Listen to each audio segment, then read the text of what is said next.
In this tutorial, I'll show you how to convert a PDF to a Google Doc or into a Word document using a Chromebook. So when you're on Google Chrome, go to your drive. When you're on your drive, upload the PDF that you have from your computer.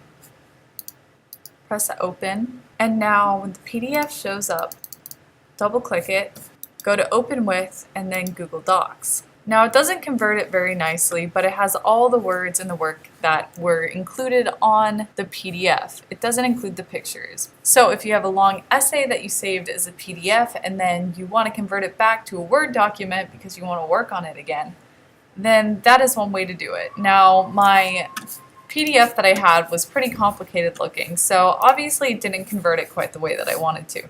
But if this were just a simple essay, then it would have converted over to Google Docs way better. And now if you want to download it to your computer as a Word, for instance if you have Microsoft Word, then you go to download as Microsoft Word. But since we're working on a Chromebook, we'll likely just keep it as a Google Doc. So that is how you convert a PDF into a Google Doc.